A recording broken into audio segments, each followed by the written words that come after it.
I am so called to speak today. Lord, Holy Spirit, come. Please speak through me. I'm Nicole Abisinio, by the way. Welcome to my page. It's not my page, it's God's page, but He lets me use it, and people just randomly find it when they're in need of help for spiritual warfare. Whew. It's such a powerful time because I'm looking at this year and I'm the healthiest spiritually that I've ever been right now. And I love that about the Lord. I love that He continues to grow us and change us and heal us and free us in every single year as long as we stick with Him. And of course, sometimes we go back a little when, if new bad things are happening in our lives, and but He helps us to get back on track and then catapult even further. And so as we end this year, I'm remembering right now, oh goodness, I'm remembering my 2009, 2010, when I was deathly ill and dying from what these devil worshippers were doing to me, and so thankful for the great priests that were helping me and rallied around me, and the faithful who prayed for me, the nuns. It was just hundreds and hundreds of people praying for me who didn't even know me. And I just remember that time, and I remember it was just not a Christmas at all because I was just so sick and I didn't even know if I was going to make it to the next year.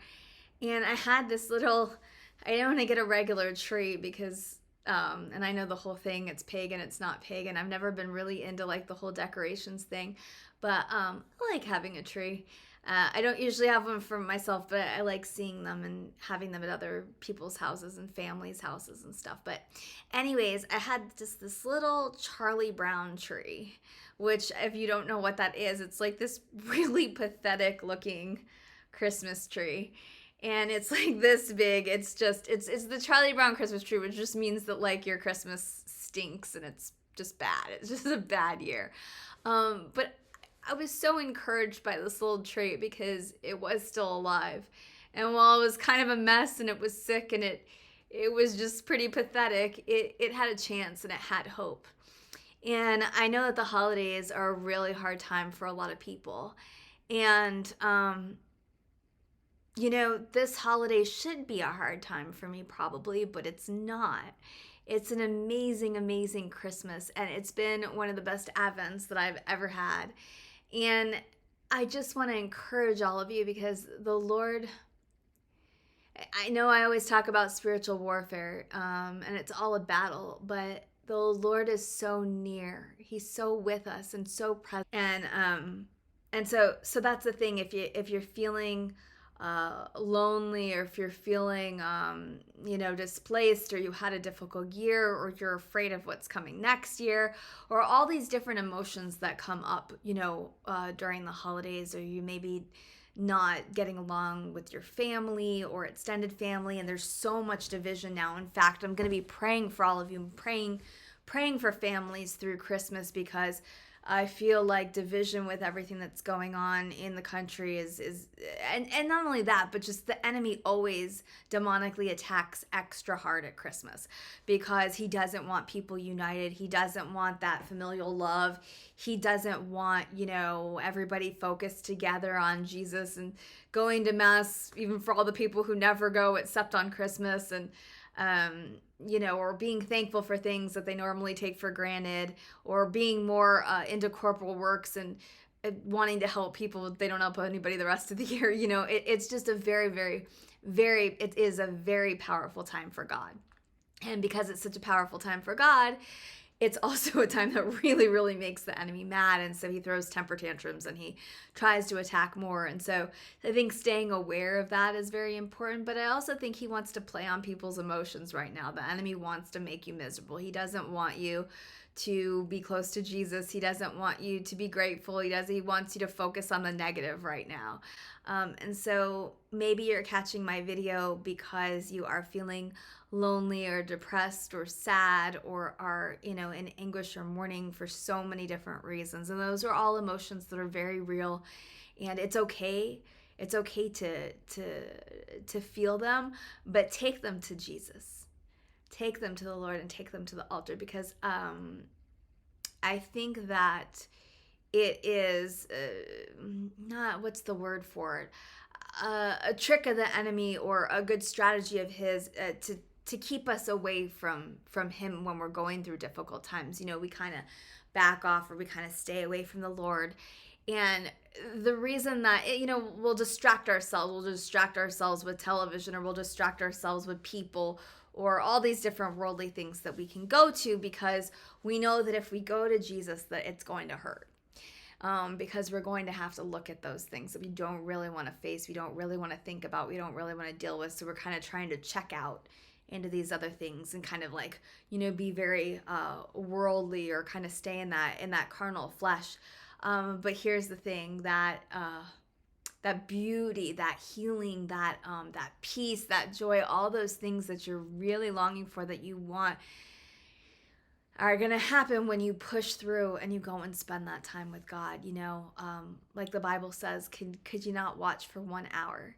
Like, he just wants to be with us. He just wants to spend that time with us. And so, sometimes it's all about spiritual warfare, and it's all about like, let's dig in and let's be soldiers and let's fight.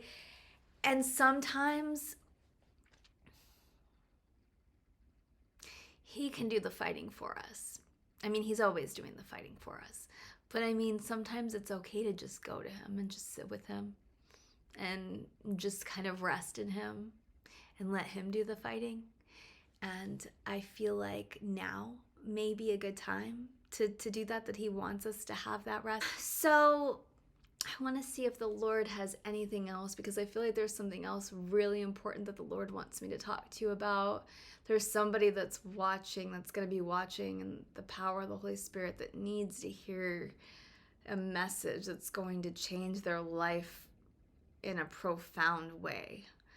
Man, this is what I mean. The Holy Spirit is just on fire right now. Like, I just feel him moving in the ways where I'm getting to see all these miracles all the time again. And we have seasons where that kind of doesn't happen, and we're kind of in our cubby holes, just trying to be purified and just trying to like survive and get through periods of desolation versus periods of consolation.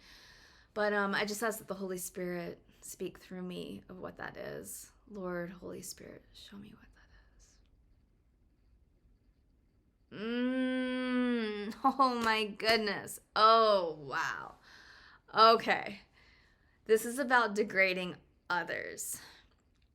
I have no idea why I'm speaking about this. There is a crazy thing going on with trending of social media and just all of these things of degrading others and putting them down. I don't know what is going on there or what is happening, but the Lord wants to convict hearts to not. It's almost like, it's like cyberbullying. It's like one person says something bad about somebody, and then all these people are jumping on that. That's literally happening to Father Frank Pavone right now. And I know, because I prayed about it, I know that his suffering is going to save many babies. Mark my words on this. It's on video. This is part of his journey, what he's going through, which is just absolutely horrible and horrific. And I support you, Father Frank. I know that the Lord is going to use this to even further the movement for the pro-life mission and for the salvation of souls, and just there's just so much that's going to happen good for babies because of this. But I'm seeing so many people just jump on the bandwagon and like, oh yeah, he's horrible. And I'm not just talking about. I don't think it's just about canceling culture. I think that there's something else deeper going on, and that's what God wants to dig into today with us. And it's about, why are you feeling like, what is happening in your life, in our lives, that gives us the need that we feel that we need to lash out to harm someone else or to bring someone else down? What is the insecurity that is in you that is causing you to want to see someone else hurt or harmed or detracted from. Detraction is a major, major sin that needs to be, you have to go to confession. You've got to root that out. Why are you wanting to detract from someone else's success? Is there jealousy going on?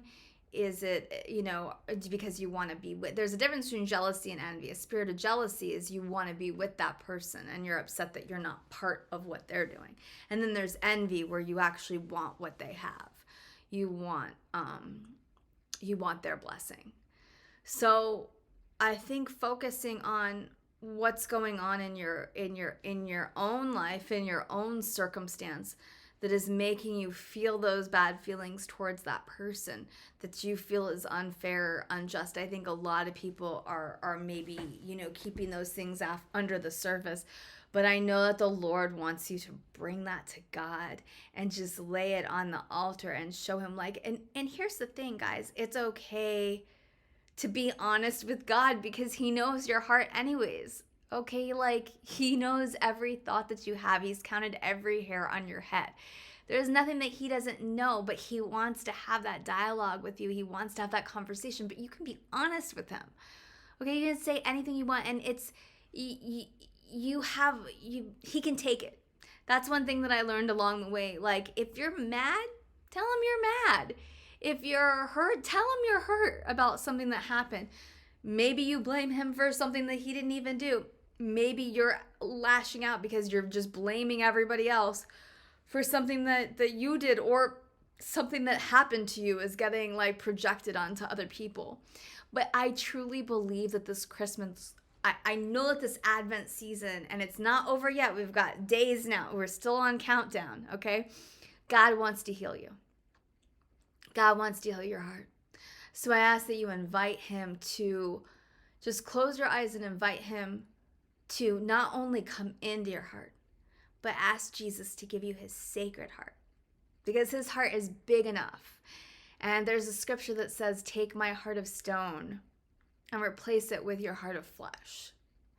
Ask for Jesus to give you his heart of flesh, because the more that you can be sensitive to even your own needs, maybe you beat yourself up and you don't take care of yourself. I mean, that was something that I struggled with, was, I was so hard on myself. It's hard not to be hard on others, but the more that you can see yourself through Jesus's eyes, that's another thing that's really amazing, is asking Jesus, say, Lord, please show me not how the world sees me, but how you see me.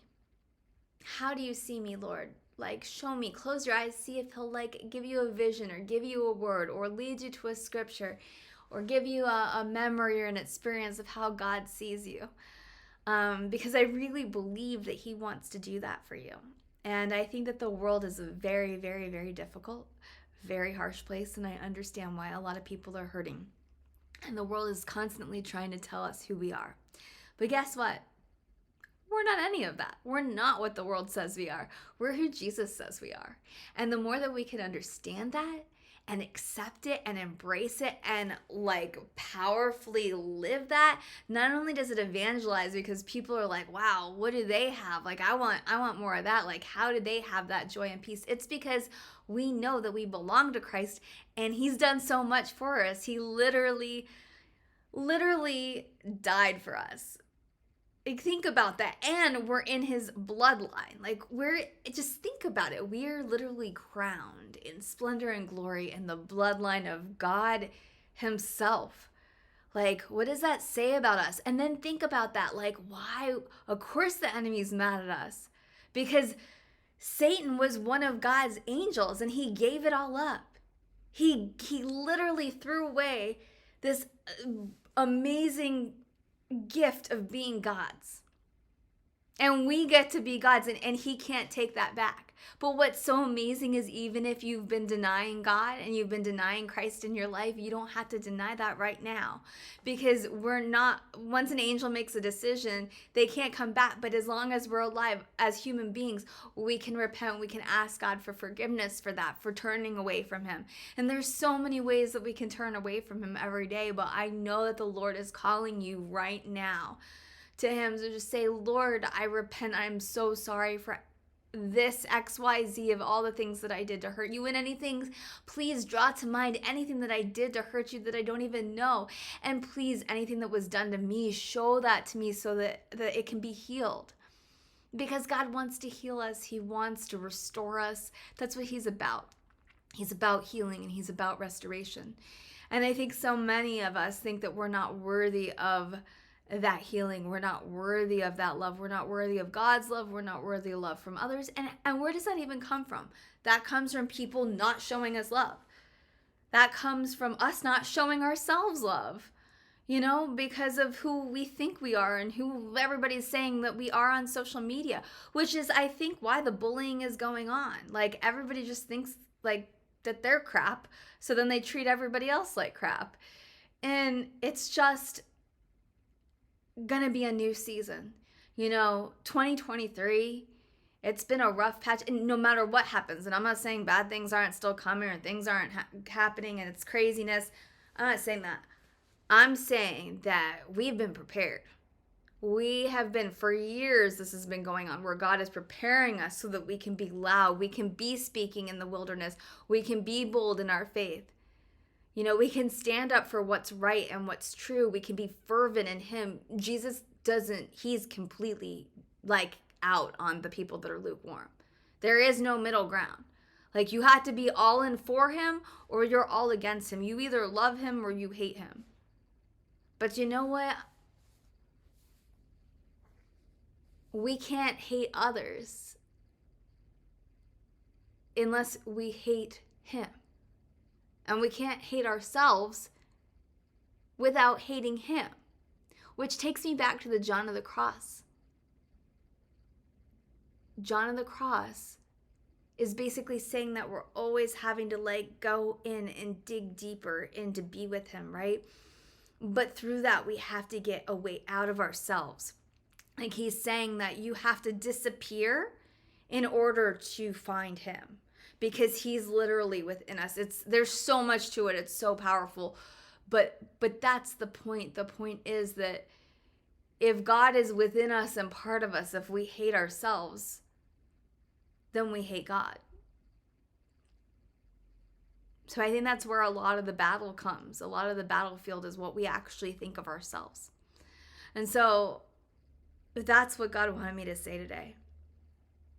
And I hope that you have an amazing Merry Christmas healing, and that you are raised up out of ashes. And you know who you are right now. I don't know who I'm speaking to, but you know that you're the person that I'm speaking to today. You are going to be raised up out of ashes, and you are going to be, because God set you apart. He has a plan for your life. He has a great, amazing plan, which he promised for you. And you may not see it. You don't have God's vantage point right now, but you need to hang in there. If I sat in that Christmas all those years ago, and I thought that was what, and maybe I wasn't even sure at the time. I thought maybe this is it. But the most important thing that I was right with God. And the most important thing was that I could understand that he loved me and that I needed to love him back. And I wanted to do whatever it took to love him back. And, he's the only one that's going to be with us all the time. He's the only one that's going to be with us in the journey. And he has just such amazing, amazing plans for us for this next year. So please, whoever you are, hang in there. Hang in there through these holidays. Last Christmas was extraordinarily, extraordinarily painful and difficult.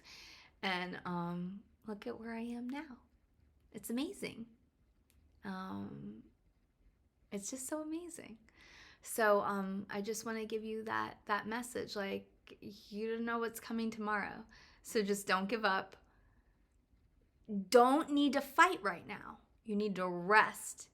Go to God and rest in him and let him fight for you, because you're weary. You're weary and you're tired and you cannot fight anymore. And that's what's so great, is that Jesus is going to fight the bullies for you. Thank you so much. I'll be praying for you. Again, let this Christmas be good. Go check out a Charlie Brown Christmas tree. There's something very encouraging about it. It's like a nice little friend where you're like, yeah, I feel you. We've got this going on.